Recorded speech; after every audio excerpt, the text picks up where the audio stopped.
Everyone, welcome to my channel. So इस video में हम करने वाले हैं नीट 2023 का पीवाईक्यू। तो क्वेश्चन हमसे बोल रहा है फॉर द गिवन साइकिल। यहाँ पे आपको एक साइकिल गिवन है, ठीक है। The work done during isobaric process, यहाँ पे आपको वर्क डन निकालना है, लेकिन कब का? आइसोबारिक प्रोसेस का। क्वेश्चन में आपको ऑलरेडी मेंशन है कि आइसोबारिक, ठीक है, उसने आपको बता दिया। तो आइसोबारिक मतलब क्या होता है? तो जो बार होता है ना बच्चे, वो ऐसा यूनिट होती है किसकी? प्रेशर की। यस, प्रेशर की ऐसा यूनिट होती है बार।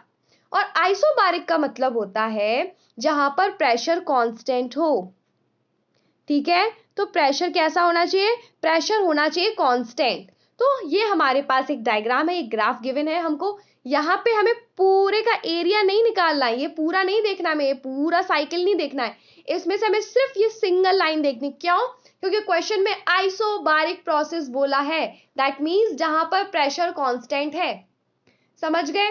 तो प्रेशर कहाँ पे कांस्टेंट है? इस साइड तो वॉल्यूम दिया गया है और इस साइड प्रेशर दिया गया है। तो ये जो सीधी लाइन है ए बी, यस मेरे बच्चों, जो ए बी लाइन है, it's represent constant pressure.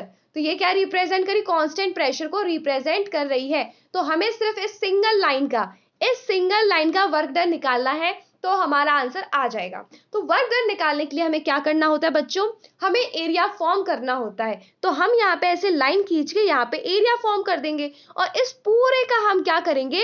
Area find out कर लेंगे और हमारा वर्क डन निकल आएगा, तो हमारा आंसर आ जाएगा। तो हम कैसे निकालेंगे इस पूरे का एरिया? कैसे निकालेंगे? Work done equals to length into breadth. हम सिर्फ लेंथ इंटू ब्रेथ ही क्यों ले रहे हैं? बिकॉज जो हमने एरिया फॉर्म किया है वो कैसा दिखता है? रेक्टेंगुलर दिखता है, ठीक है। तो लेंथ हमें कितनी दी गई है? 3 इंटू 10 टू दी पावर 2, तो वो हम लेंथ की जगह पुट कर देंगे, ठीक है। उसके बाद हम ब्रेथ लेंगे 2। आगे मूव ऑन करते हैं बच्चों। ये देखो, लेंथ हमने ले ली या हमने ब्रेथ ले ली। हमें 3 से 1 हम लेंथ लेंगे तो हमारे पास यहाँ पे 2 आ जाएगा। जब हम इसका इंटू करेंगे तो 600 जूल आंसर आ जाएगा। अब सबसे बड़ी बात समझने वाली ये है कि पॉजिटिव लेना है कि नेगेटिव लेना है, ये हमें कैसे पता चलेगा? ऑप्शंस तो इस तरीके के नहीं दिए गए कि आपको कंफ्यूज करें, ठीक है। कंफ्यूज नहीं कर रहे हैं ऑप्शंस आपको, बट अगर आपको एक ऑप्शन ऐसा दे दिया जाता कि एक +600 जूल दे दिया जाता, एक ऑप्शन में एक -600 जूल दे दिया जाता, तो आप कैसे आइडेंटिफाई करते कि करेक्ट आंसर क्या है? तो जो साइन होता है वो हम कैसे पता करें कि ये साइन पॉजिटिव आएगा कि नेगेटिव आएगा? हम यहाँ पे साइन देखेंगे with the help of volume. तो यहाँ पे जब आप इस तरफ जाओगे बच्चों, तो आपका वॉल्यूम इंक्रीज हो रहा है। देखो ये वॉल्यूम वाली लाइन है, देख पा रहे हो? तो यहाँ पे आप 1 से 3 की तरफ जा रहे हो। आपको कैसे पता चल रहा है कि आपको 1 से 3 की तरफ ही जाना है? ये वाली लाइन देख रहे हो, इसमें एरो किस तरफ है, किस तरफ जा रही है ये लाइन? तो ये इस तरफ को जा रही है, तो हम भी वॉल्यूम में इस तरफ जाएंगे। तो देखो 1 से 3 जा रहे हैं, यानी कि वॉल्यूम इंक्रीज हो रहा है। और जब वॉल्यूम इंक्रीज होता है तो यहाँ पे पॉजिटिव साइन आ जाएगा। जब वॉल्यूम डिक्रीज होगा तो नेगेटिव साइन आएगा, जब वॉल्यूम इंक्रीज करेगा तो पॉजिटिव साइन आएगा। तो इस क्वेश्चन के अकॉर्डिंगली जो हमारा वॉल्यूम है वो 1 से 3 की तरफ इंक्रीज कर रहा है, दैट मीन्स यहाँ पे पॉजिटिव आंसर आएगा। +600 joule is the correct answer, ठीक है। तो इसका आंसर क्या हो जाएगा? करेक्ट ऑप्शन इज, ठीक है। तो ये आपको आंसर मालूम चल चुका है। अब अगर आप डिटेल में समझना चाहते हो कि ऐसा मैंने क्यों किया है, थोड़ा सा टाइम लूंगी, तो आप बने रहिए इस वीडियो में। अदरवाइज अगर आपको सिर्फ आंसर जानना था बच्चों, तो मैंने आंसर बता दिया है, ठीक है।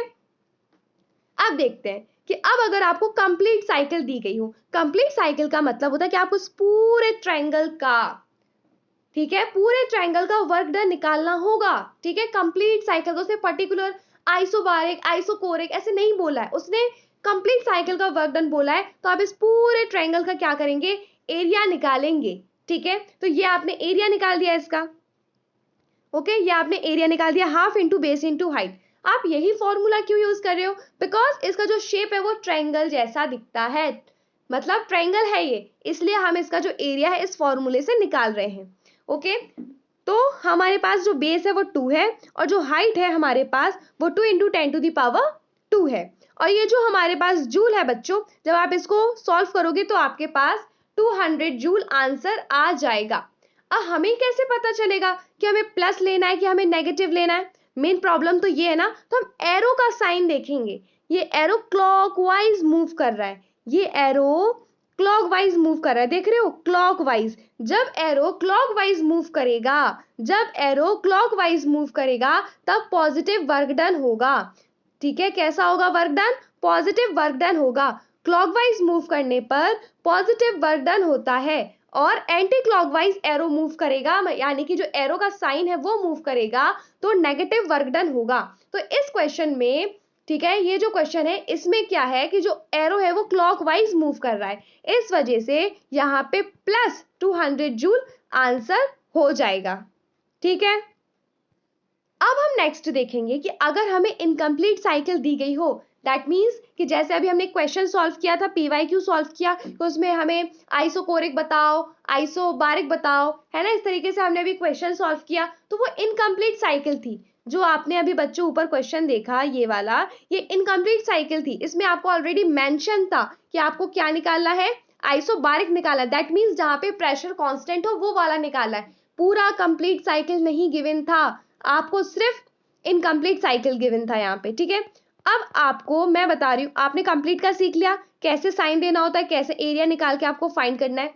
अब हम देखते हैं कि इनकम्प्लीट साइकिल जब होती है तो हम कैसे फाइंड करते हैं।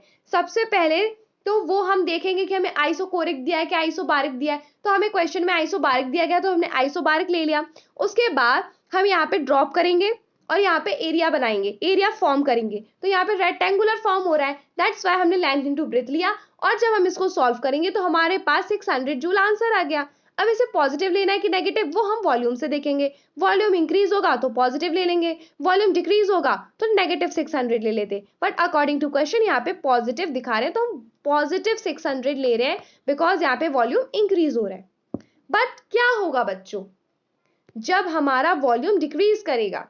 ये देखो, अगर तुमसे इसका पूछा जाता तो कि वॉल्यूम बढ़ रहा है कि घट रहा है, तो यहाँ पे तो वॉल्यूम बच्चा घट रहा है ना, ये वाली ऊपर वाली लाइन से आपको देखना होगा। तो यहाँ पे जब आप 3 से 1 की ओर जा रहे हो, क्योंकि ये यहाँ जा रहा है तो आप इस तरफ जाओगे, तो वॉल्यूम डिक्रीज हो रहा है, दैट मीन्स कि जब आप इसका एरिया निकालोगे तो वो आंसर नेगेटिव में आएगा।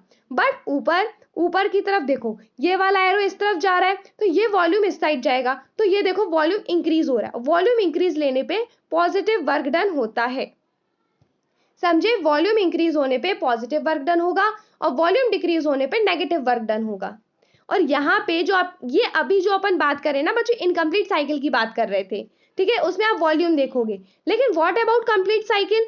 कंप्लीट साइकिल में आप बच्चों क्लॉकवाइज और एंटी क्लॉकवाइज देखोगे। जब एरो क्लॉकवाइज मूव करेगा तब आप पॉजिटिव वर्क डन लोगे, और जब एरो एंटी क्लॉकवाइज तरीके से दिखेगा आपको तो आप नेगेटिव वर्क डन लोगे। आई होप कि आप लोगों को समझ में आया होगा बच्चों। Thank you for watching.